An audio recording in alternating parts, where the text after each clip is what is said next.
Makanya alangkah baiknya sebelum mulai ibadah itu belajar dulu tentang ilmu tasawuf. Biar apa? Biar amal ibadahnya itu tidak diselipi oleh syahwat-syahwat khofiyah, syahwat yang lembut, yang tersembunyi, zohirnya bagus tapi dalamnya itu bisa mencelakakan amal-amal kita. Bismillah, walhamdulillah, wassalatu wassalamu ala rasulillah Muhammad bin Abdillah wa ala alihi wa sahbihi wa mawalah. Qala ta'ala yarfa'illahu alladhina amanu minkum walladhina utul ilma darajat. Wa qala an-nabi sallallahu alaihi wasallam man salaka tariqan yaltamisu fihi ilman sahhalallahu lahu bihi tariqan ilal jannah. Hadirin jamaah yang dimuliakan Allah, pada kesempatan kali ini seperti biasa kita akan melanjutkan kajian kitab tasawuf, yaitu Risalatul Mu'awanah yang dikarang oleh Al-Habib Abdullah bin Alwi Al-Haddad, atau yang kita sebut dengan Imam Haddad. Bismillahirrahmanirrahim. Wa qad hassani alam tisali hadzal amril azim wa akkada ragbati fis sa'yi ila tahsili hadzal wa'dil karim al-waqi'aini fil ayati wal akhbaril lati dzakartuha wa ma fi ma'naha mimma lam adkurhu.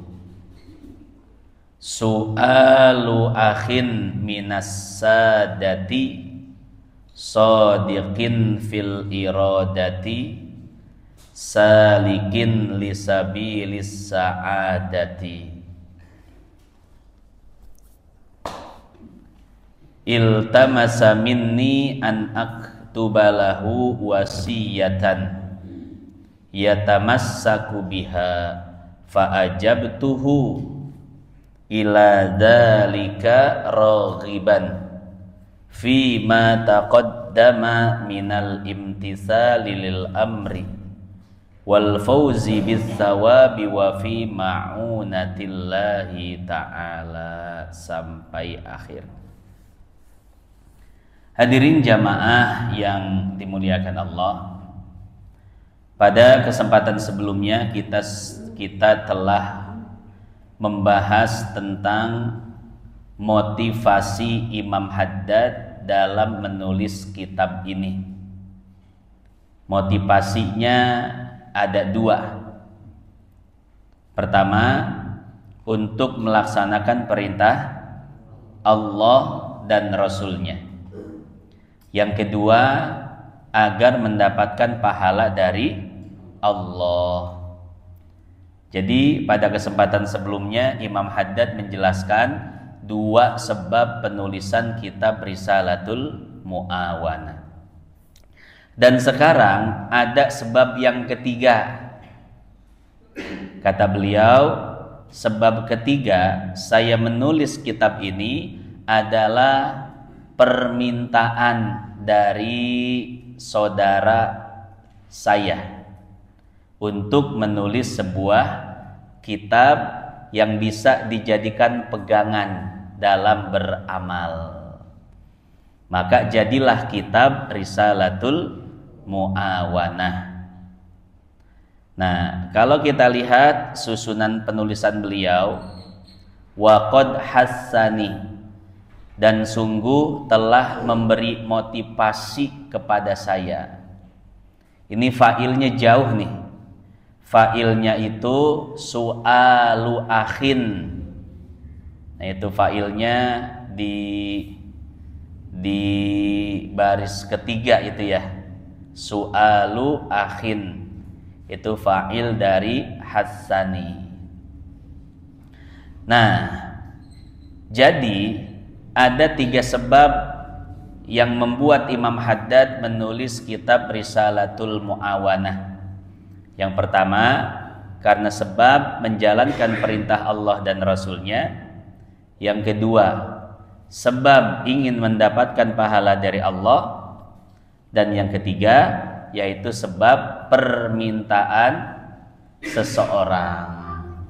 Maka beliau pun menulis kitab Risalatul Mu'awanah. Cuman di satu sisi beliau itu senang, karena berarti beliau telah melaksanakan 3 hal tadi. Namun di satu sisi beliau itu khawatir. Kenapa? Karena ada nafsu di dalam diri beliau. Khawatir penulisan kitab ini tercampur dengan nafsu-nafsu yang tidak baik, seperti ingin dipuji, ingin disanjung, dan ingin mendapatkan pengakuan. Makanya beliau di sini mengatakan, wa ana astaghfirullah, dan aku meminta ampun kepada Allah. Wala aqulu inna niyati fi wad'i hadhihi risalati maqsuratun ala hadhil maqasidil hasanatid diniyati kaifa wa ana a'lamu ma indi minasyahawatil khafiyah wal huzudin nafsiyah wal iradatid dunyawiyah. Jadi di satu sisi beliau senang karena bisa mengarang kitab ini, karena telah melaksanakan 3 hal tadi. Dan di satu sisi beliau apa? Khawatir, khawatir penulisan kitab ini bercampur dengan niat-niat yang tidak baik. Pertanyaannya begini, boleh nggak mengarang satu kitab atau melakukan amal soleh niatnya untuk dipuji, dipandang, atau ingin memperoleh popularitas? Boleh nggak ada niat-niat seperti itu? Tidak boleh, ya. Makanya Imam Haddad itu meminta ampun kepada Allah, khawatir di dalam dirinya ada niat-niat seperti itu. Kenapa tidak boleh? Coba lihat di dalam hadis riwayat Imam Muslim dan Imam Hakim. Dan hadis ini dibahas oleh Syekh Ibnu Hajar Al-Haytami di dalam kitabnya Az-Zawajir Aniktirofil Kabair. Jadi kitab Az-Zawajir ini merupakan kitab yang membahas dosa-dosa besar. Syekh Ibnu Hajar menghitung ada 476 dosa besar. Salah satunya apa? Ria, ujub, ingin dipuji, ingin disanjung, ingin mendapatkan pengakuan, ingin mendapatkan popularitas. Kata Syekh Ibnu Hajar itu termasuk dosa besar. Makanya Imam Haddad sangat berlindung dari niat-niat seperti itu. Nah, di dalam hadis riwayat Imam Muslim dan Imam Hakim yang dibahas oleh Syekh Ibnu Hajar dalam kitabnya tersebut, ada sebuah kisah seperti ini. Di akhirat nanti ada 3 golongan yang dipanggil oleh Allah. Ini saya ngacak aja ya 3 golongannya. Yang pertama yaitu golongan al-mujahid fi sabilillah, orang-orang yang mati syahid. Dipanggil oleh Allah, wahai kalian orang-orang yang mati syahid ketika di dunia, yang gugur sebagai syuhada dalam melawan orang kafir. Apa niat kalian ketika berperang melawan orang kafir? Mereka bilang apa? Niat kami adalah untuk meninggikan kalimat tauhid dan memuliakan agama Islam. Apa kata Allah? Kadzabta, bohong kalian semua. Kenapa? Karena aku tahu apa yang ada di dalam hati kalian. Kalian berjihad bukan untuk meninggikan kalimat tauhid dan memuliakan agama Islam. Akan tetapi kalian berjihad ingin dipuji, ingin diakui, ingin memiliki popularitas. Wahai malaikat, seretlah mereka ke dalam neraka. Nauzubillah. Pertanyaannya, kenapa orang-orang yang gugur, mati, syahid di jalan Allah ini dimasukkan ke dalam neraka? Padahal pengorbanan mereka sangat besar. Jawabannya satu, karena salah niat. Tuh. Karena jihadnya salah niat. Makanya Allah Subhanahu wa taala masukkan mereka ke dalam neraka. Yang kedua, wahai golongan orang-orang kaya, maju kalian ke depan. Ditanya oleh Allah, ketika di dunia aku berikan kalian harta yang melimpah, kalian gunakan untuk apa? Orang-orang kaya ini mengatakan, kami gunakan hartamu ya Allah untuk bersedekah. Kami keluarkan zakatnya, kami tolong fakir miskin, yatim, duafa. Apa kata Allah? Kadzabta, bohong. Kalian melakukan itu bukan karena ku, tapi karena popularitas, ingin dipuji, ingin disanjung. Aku tahu apa yang ada di dalam hati kalian. Malaikat seret ke neraka, diseret orang-orang kaya dermawan ini masuk neraka. Pertanyaannya, kenapa mereka sampai diseret masuk neraka? Karena salah niat. Sedekah yang harusnya karena Allah, dia niatkan karena manusia. Yang ketiga, maju golongan ahli Quran. Orang-orang yang ketika di dunia Allah beri pemahaman ilmu agama, para ustadz dan para kiai maju. Kemudian Allah bertanya, wahai kalian para ulama, ketika di dunia aku berikan kalian pemahaman terhadap Al-Quran, kalian gunakan untuk apa? Mereka bilang, ya Rabb, kami gunakan itu semua untuk berdakwah di jalanmu, mengajarkan orang-orang hukum-hukum syariat, halal, haram, kami ajarkan kepada mereka. Tidaklah kami melakukan itu melainkan karena mencari ridhomu. Apa jawaban Allah?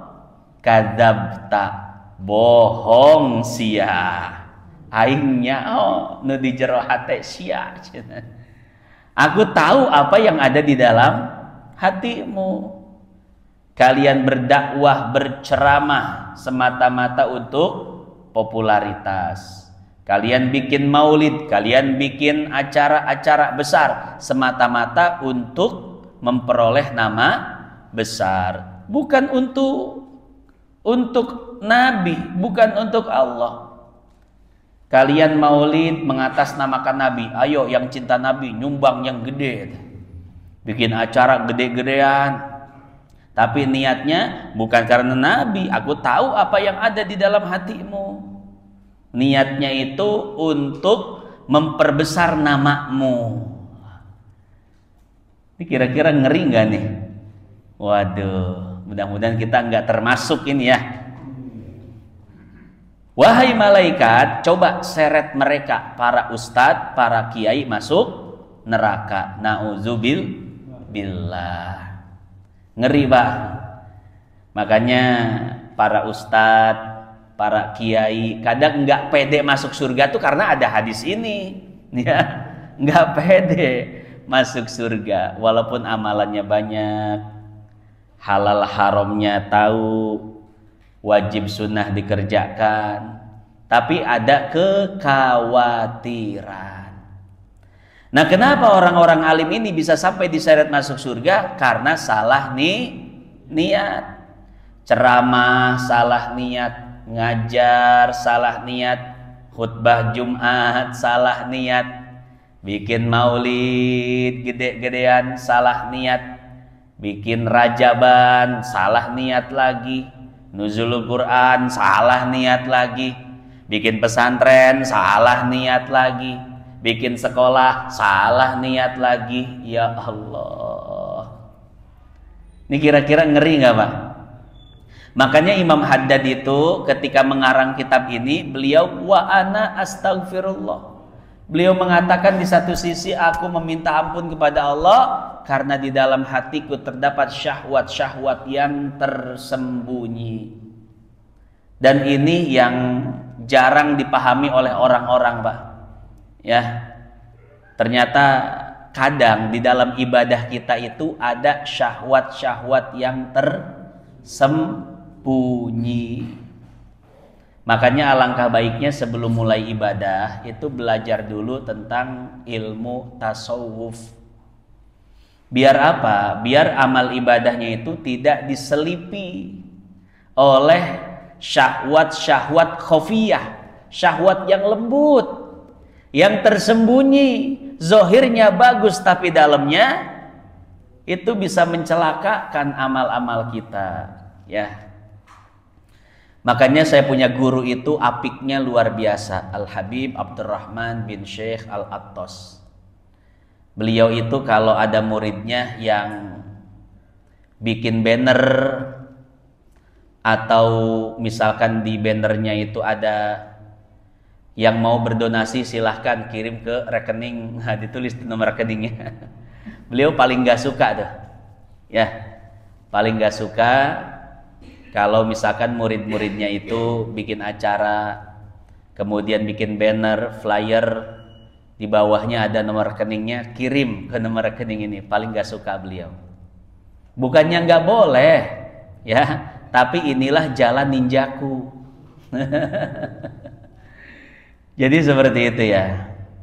Bahkan beliau ketika maulid, ketika muridnya mau bikin acara-acara seperti maulid dan lain sebagainya, ditanya niatnya apa, mau ngegedein Nabi atau ngegedein nama sendiri.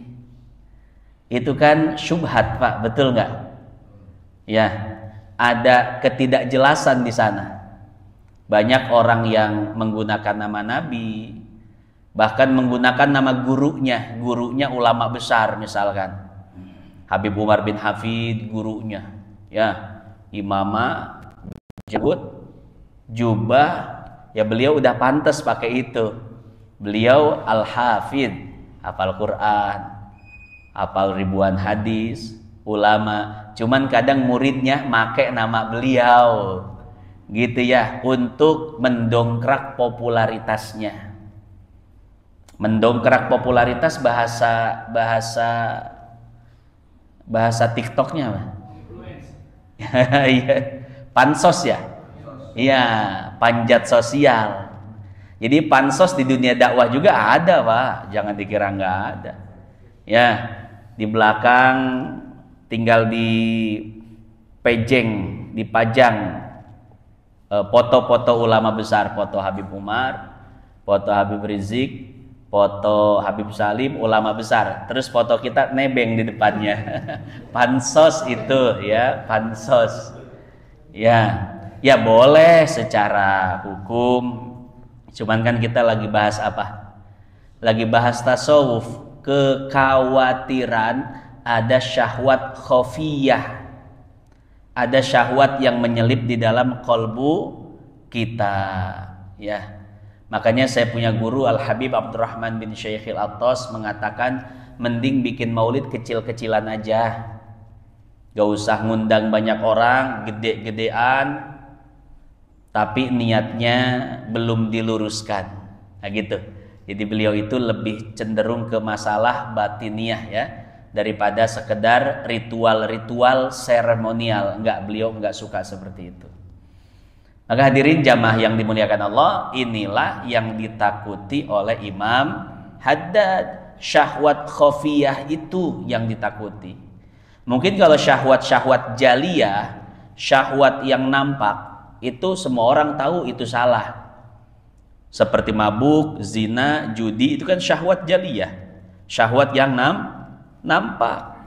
Tapi yang dikhawatirkan oleh para ulama tasawuf adalah syahwat khafiyah, lembut. Zohirnya agama tapi dalamnya dunia semua. Itu yang sangat dikhawatirkan.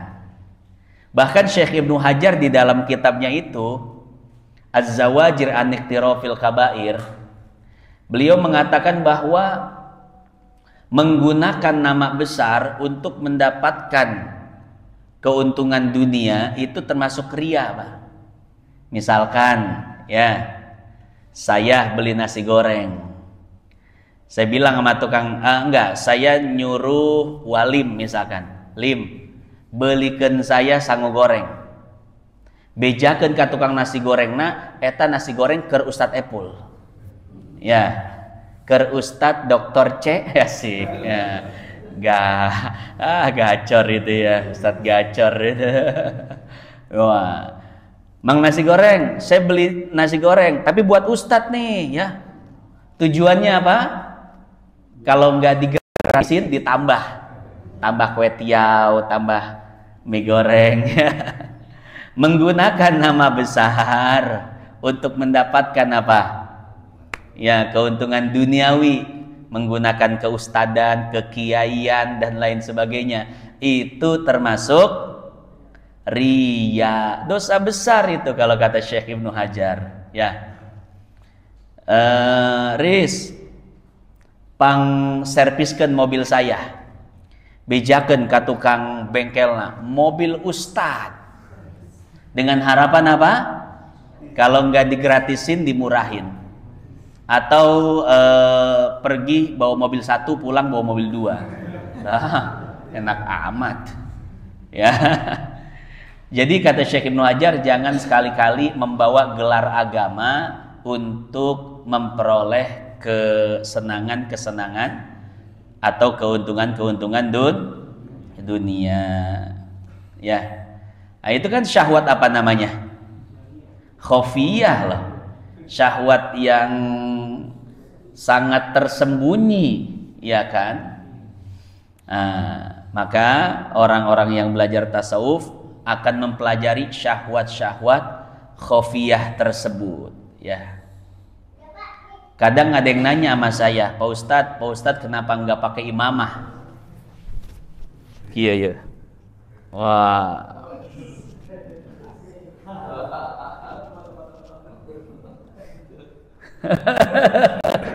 Aduh, jadi naon ya Pak Haji ya? Oh, jadi Habib sudah. Ya, ada yang nanya gitu kan, guru-guru Ustadz pakai imamah, pakai jubah dan lain sebagainya. Pertama saya bilang saya belum pantas, ya. Karena kan guru-guru saya memakai imamah, jubah udah pantas. Ilmunya banyak, akhlaknya sempurna. Jadi moal ngerakeun. Amun saya pakai kos gituan, Pak, tapi akhlak jelek misalkan, yang salah siapa? Nanti yang disalahin imamahnya, yang disalahin jubahnya, yang disalahin guru-gurunya, sunnahnya. Itu yang disalahkan. Itu banyak orang yang tidak berpikir tentang hal seperti itu, ya, tidak berpikir tentang konsekuensi sebuah nama, sebuah simbol, sebuah pakaian. Itu nggak ngerti konsekuensi seperti itu, ya. Jadi bukannya saya tidak mau pakai imamah, bukannya, tapi masih ada hal-hal yang saya jaga gitu ya. Karena kan begini, ada sebuah buku yang apa namanya, yang membahas bahwa agama Islam itu jelek bukan karena perbuatan orang kafir, tapi agama Islam itu jelek karena kelakuan orang Islam. Ya Pak ya, ini agama Islam itu dicap sebagai agama yang gak bagus dan lain sebagainya, ya karena kelakuan orang Islamnya. Atau misalkan begini deh, hadirin boleh pakai pakaian serba putih, ya koko, peci, serba putih, disebutnya juga haji, kemana-mana haji. Cuman ingat, konsekuensi disebut haji, konsekuensi pakai pakaian muslim. Apa konsekuensinya? Konsekuensinya harus punya akhlak yang bagus, tutur kata yang bagus. Ketika naik motor jangan kayak Valentino Rossi, ya. Naik motor pakai adab, ada lampu merah, lampu kuning, ditaati. Kenapa? Orang sedang melihat simbol Islam di sana. Bapak sekarang pakai peci putih, baju koko, sarung, sorban. Ada lampu merah diterobos. Coba apa yang ada di pikiran orang ketika itu? Tuh, lihat. Orang ngerti agama katanya, tapi enggak taat peraturan. Ya. Pakai peci putih, pakai gamis, pakai imamah, tapi buang sampah sembarangan. Misalkan orang lihat apa? Tuh. Lihat tuh. Orang yang pakai gamis, gamisnya yang salah. Tuh lihat tuh, orang pakai peci putih, pecinya yang salah. Nah, jadi di sini kita harus ngerti tentang konsekuensi nama, konsekuensi simbol, konsekuensi pakaian, ya. Maka mohon maaf kalau Bapak anak muda ngelihat saya tuh jarang pakai simbol-simbol apa? Simbol Hadramaut. Simbol, bahkan simbol-simbol Islam, ya biasa-biasa aja lah ya. Artinya ada yang saya jaga, takut karena kelakuan saya jelek, nanti guru-guru saya jadi jelek, alma mater saya jadi jelek, bahkan mungkin agama saya takutnya dicap jelek. Het pakai peci, mama pakai meci, tapi adatnya gede kene banget, nu salah saha. Peci Pak, ya. Jadi kalau masih adat masih gede, masih buang sampah sembarangan, masih nggak taat peraturan, mending pecinya dicopot, kemana-mana pakai celana lepis dah Pak, biar kalau jatuh aman. Lah kalau jatuh dari motor pakai sarung Pak, iya. Untuk pakai mana? Untuk pakai celana pendek deh, sempak kemana-mana ya dah. Buset Pak Haji, cina budugan, nah kan kanyahoan. Ya, jadi seperti itu ya. Kita harus memperhatikan syahwat khofiyah, syahwat yang tersembunyi. Jangan sampai karena simbol-simbol keagamaan, pakaian keagamaan yang kita gunakan, nanti agama kita yang salah, padahal kelakuan kita yang salah. Jadi kalau misalkan lagi pakai peci, ini kesel sama orang, peci umpetin dulu, karek gelut. Ulah gelut sambil pakai peci, ulah ke kesalahan. Nah, jadi seperti itu ya hadirin jamaah yang dimuliakan Allah. Naon deui ya. Nah, titik sampai situ. Kita lanjutkan. Wan nafsu aduwun wal aduwwu la yu'min. Kata Imam Haddad, nafsu adalah musuh, dan musuh orang beriman pasti tidak beriman. Bal hiya a'dal a'da. Bahkan nafsu itu adalah musuh yang paling berat. Musuh di antara musuh-musuh yang ada adalah nafsu. Kama qala Rasulullah sallallahu alaihi wasallam, sebagaimana sabda Nabi, a'da aduwika nafsuka allati baina jambaika. Musuh yang paling musuh bagimu adalah nafsumu yang berada di dalam dirimu. Jadi sebetulnya musuh kita itu bukan orang lain, Pak, tapi diri kita sendiri. Jadi jangan menganggap diri ini satu, tapi di dalam diri kita ada dua. Ada akal, ada nafsu, ada sisi baik, ada sisi buruk, ada bisikan untuk taat, ada bisikan untuk maksiat, ada korin malaikat, ada korin jin. Jangan dikira diri kita ini satu, tapi di dalam diri kita ada dua, potensi buruk ada, potensi baik ada. Makanya orang-orang tasawuf itu tidak pernah merasa nyaman dengan dirinya, ya. Sementara orang-orang yang tidak ngerti tasawuf banyak yang nyaman dengan dirinya. Tidur ngerasa nyaman, makan banyak ngerasa nyaman, kemudian meluapkan semua keinginannya merasa nyaman. Kenapa? Dia merasa dirinya satu. Dia harus memuaskan seluruh nafsunya. Tapi ulama tasawuf itu sering merasa tidak nyaman dengan dirinya, ya. Dia tidur lama itu nggak nyaman, Pak. Kenapa? Karena seharusnya dia nggak tidur lama. Kalau tidur lama itu banyak yang terlewatkan. Dia makan banyak, dia ngerasa nggak nyaman. Kenapa? Karena kalau makan banyak, ibadah ngantuk dan lain sebagainya, ya. Jadi kita harus kenal sama diri kita sendiri, bahwa di dalam diri kita ini ada nafsu. Maka jangan pernah merasa nyaman dengan diri sendiri. Kalau Bapak ngerasa nyaman dengan diri sendiri, pasti di luar diri sendiri akan banyak musuh.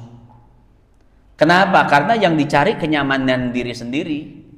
Ada orang yang memusuhi kita, pasti kita akan berusaha mati-matian untuk melawannya. Kenapa? Karena nyari kenyamanan diri sendiri, nyari kemenangan, nyari kepuasan dan lain sebagainya. Ya, itu ketika seseorang merasa nyaman dengan dirinya, maka semua orang yang membuat dia tidak nyaman itu adalah musuh bagi dia, Pak. Jadi musuhnya banyak, ya. Sering berantem, jangankan sama orang deh, sama keluarga, sama tetangga berantem mulu. Kenapa? Karena dia emang orang yang mempertahankan kenyamanan dirinya. Sudah nyaman dengan dirinya, sudah bersatu dengan nafsunya, sudah melekat dengan syahwatnya. Ya sudah, yang dicari kenyamanan-kenyamanan dia aja. Tapi para ahli tasawuf, mereka itu tidak nyaman dengan dirinya. Mereka itu selalu memerangi nafsunya, karena mereka menganggap ya diri ini ada dua, sisi baik, sisi buruk. Sisi buruk harus dilawan. Sehingga apa yang terjadi? Di luar dirinya dia tidak menganggap musuh. Makanya Al-Imam Ali Zainal Abidin, ini kira-kira Imam Ali Zainal Abidin itu siapa? Cicit baginda Rasul Sallallahu Alaihi Wasallam. Ini dikisahkan di dalam kitab Al-Fawaid Al-Mukhtarah yang dikarang oleh Al-Habib Ali bin Hasan Baharut. Jadi Ali Zainal Abidin satu ketika dicaci maki oleh seseorang. Mending kalau caci makinya nggak ada orang, tapi di hadapan orang. Ini kan harga diri, Pak. Beliau ini kan ulama besar, keturunan Nabi, orang terhormat. Tiba-tiba ada orang yang mencaci maki beliau di depan orang lainnya. Kemudian mendengar beliau dicaci maki, maka jamaahnya, para muridnya bangun dan ingin memukuli orang tersebut. Jadi kata muridnya, wahai Imam Ali Zainal Abidin, biarkan kami memukuli orang tersebut. Apa kata Imam Ali Zainal Abidin? Udah, diem, kita dengerin dia ngomong dulu. Jadi dia, orang itu mencaci maki Ali Zainal Abidin, sementara Ali Zainal Abidin tidak memotong caciannya itu, didengarkan terus, didengarkan. Sampai yang nyaci makinya apa? Puas, kecapean ceritanya mah, Pak. Capek nggak sih kita caci maki orang tapi nggak ada perlawanan? Kan capek sendiri ya. Kan yang seru itu nih, yang seru ada orang, kita nyaci maki orang, orang itu kan ngelawan, kan seru ya. Ini kita nyaci maki orang, orang itu dengerin aja. Kan pegel yang nyaci maki, Pak. Setelah dia puas mencaci maki, kata Ali Zainal Abidin, wahai fulan, masih ada yang ingin kau sampaikan? Kesel banget orang deh, aing capek-capek cen moyokan, ditah tambahan deui, naon deui cenah geus beak bahanna. Kebun binatang geus keluar kabeh, taman safari geus di absen hiji-hiji, ya kan? Ini apa lagi nih? Nah, kemudian kata Imam Ali Zainal Abidin, wahai fulan, kalau apa yang engkau bicarakan itu benar, maka aku ucapkan terima kasih. Tapi kalau salah, maka itu urusanmu dengan Allah. Maka yang mencaci maki Ali Zainal Abidin kaget, kok ada orang seperti ini. Akhirnya orang yang mencaci maki pun berpikir, oh berarti informasi-informasi yang selama ini saya dengar dari orang tentang Ali Zainal Abidin salah. Ali Zainal Abidin bukan orang buruk, dia orang baik. Buktinya apa? Saya caci maki, dia diam saja. Akhirnya orang ini pun langsung minta maaf dan langsung jadi muhibbinnya Ali Zainal Abidin. Nah, pertanyaannya begini, kenapa Imam Ali Zainal Abidin ketika dicaci maki beliau diam saja? Karena tadi beliau tidak merasa nyaman dengan dirinya, sehingga di luar dirinya beliau tidak menganggap musuh. Beliau dengarkan, barangkali yang diucapkannya ada yang benar.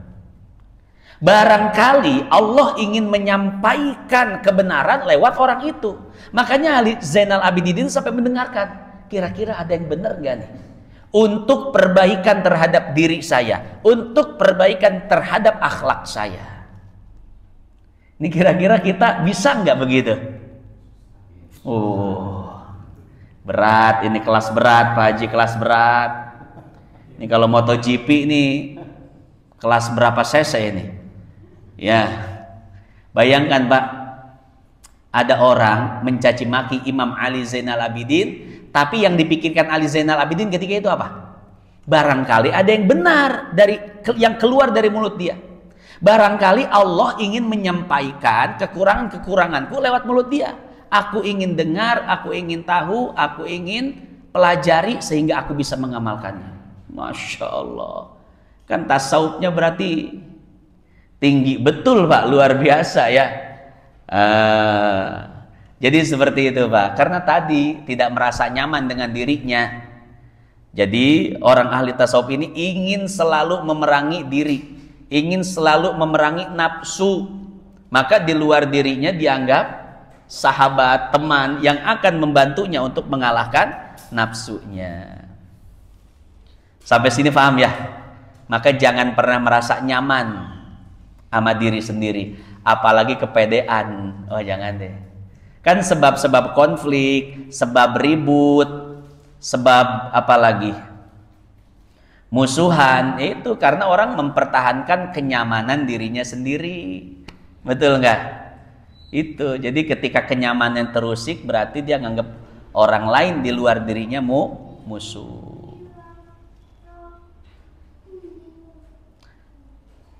Nah, Imam Haddad mengatakan wan nafsu aduwun wal aduwu la yu'min bal hiya a'dal a'da. Nafsu itu adalah musuh, bahkan dia adalah musuh yang paling jahat di antara musuh-musuh yang lainnya.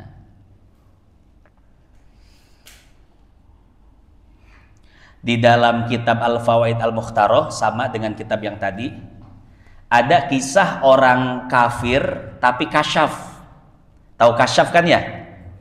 Kasyaf itu tersingkapnya alam gaib, sehingga dia bisa mengetahui sesuatu yang tidak bisa diketahui oleh orang lain.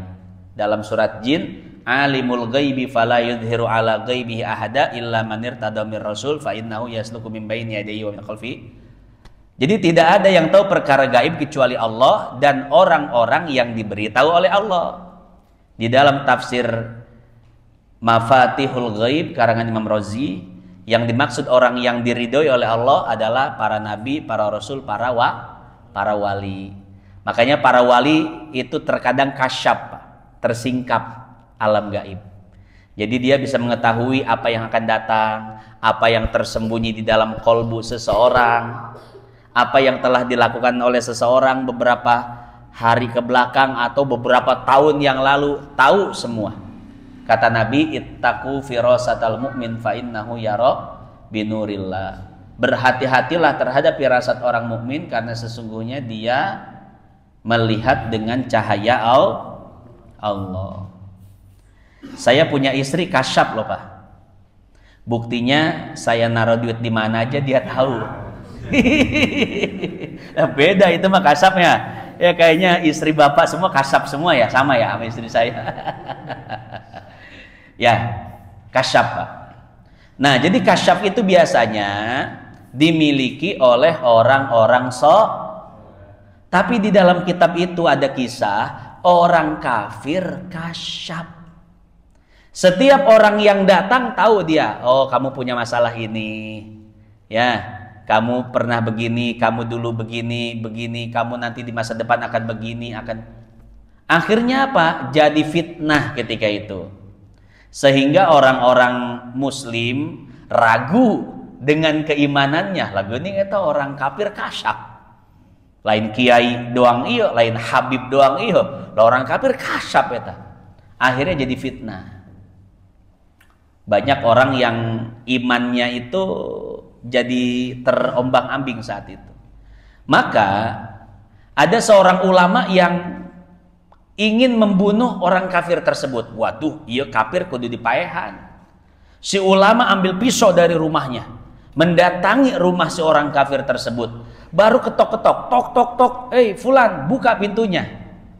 Lalu ada suara dari dalam. Si orang kafir yang kasyaf itu mengatakan, wahai ulama, kalau mau masuk ke rumahku, simpan dulu pisaunya. Jangan pakai segala bawa pisau. Wah bener kasyaf ya. Ya, akhirnya apa? Si ulama tersebut nerobos masuk, kemudian dia menodongkan pisau di depan leher orang kafir. Kafir, ayo engkau masuk Islam, syahadat. Kalau enggak saya tusuk engkau. Kata seorang kafir, enggak, ngapain saya syahadat? Dipaksa-paksa sama si ulama, enggak syahadat-syahadat juga. Akhirnya si ulamanya putus asa juga, geus ah kau tinggalkan maehan aing dibui cenah. Akhirnya si ulama ternyata cuma menakut-nakuti saja, dia pergi. Baru dia mau keluar dari pintu rumah si orang kafir itu bersyahadat, asyhadu alla ilaha illallah wa asyhadu anna muhammadar rasulullah sallallahu alaihi wasallam. Lah ulama balik lagi. Tadi aku paksa engkau untuk bersyahadat, kenapa engkau tidak bersyahadat? Tapi ketika aku akan pulang, mengapa engkau bersyahadat? Si orang kafir itu mengatakan, wahai ulama, sesungguhnya aku mendapatkan kasyaf ini karena aku senantiasa melawan hawa nafsuku. Aku ingin bermaksiat, aku ingin berbuat jahat, aku ingin ini, itu, aku lawan semua nafsuku, aku tahan. Makanya aku mendapatkan kasyaf dari Allah. Dan ketika engkau tadi menyuruhku untuk bersyahadat, nafsuku bilang apa? Ayo syahadat, syahadat, nanti kau dibunuh. Maka aku lawan nafsuku, tidak mau aku syahadat. Tapi ketika engkau pergi, nafsuku mengatakan, bagus, engkau bertahan dalam kekafiranmu. Maka aku lawan, aku bersyahadat dan masuk Islam. Akhirnya langsung jadi wali. Ya, sudah beriman, kemudian kasyaf. Ya, jadi seperti itu. Ini bapak, anak muda kalau pengen kasyaf seperti itu ya, lawan terus hawa nafsu, aya awewe liwat, masya Allah, tiluhur nepi ka handap montok pakai kof tok, ya, da kol-kolahnya saking mantepnya. Nafsu meronta-ronta ingin melihat, bahkan sampai jangan mau ngerekam Pak, wah jangan Dilawan nafsunya ya. Iya. Dilawan nafsu matanya, dilawan nafsu lisannya, telinga, tangan, kemaluan. Mudah-mudahan Allah Subhanahu wa taala angkat derajat kita. Amin ya rabbal alamin. Saya cuma ngomong doang ya sebetulnya mah. Ya, sama-sama lah kita memperbaiki diri ya. Jaga syahwat mata, jaga syahwat telinga, lisan, kaki, tangan, kemaluan. Mudah-mudahan kita senantiasa mendapatkan petunjuk dari Allah Subhanahu wa taala. Walillahi darrul qaili haitsu yaqulu ila akhirih wallah. Enggak dikit lagi. Tawaqqa nafsaka la ta'man gawa ilaha fan nafsu akhbathu min sab'ina syaitanan. Ada satu bait syair mengatakan, lindungilah dirimu dari nafsu. Kenapa? Karena nafsu itu lebih buruk dan lebih berbahaya dari 70 setan. Makanya jangan suka nyalain setan, Pak. Dikit-dikit setan salahin. Itu kitanya yang tidak bisa mengontrol nafsu. Nggak puasa setan disalahin, nggak sholat setan disalahin, judi setan disalahin, nafsu kita. Ya. Allahumma alhimni rusydi wa a'idni min syarri nafsi. Allahumma inni a'udzubika min an usyrika bika wa ana a'lam. Wa astaghfiruka lima la a'lam titik. Imam Haddad terakhir berdoa, mudah-mudahan kita semua mendapatkan perlindungan dari Allah Subhanahu wa taala.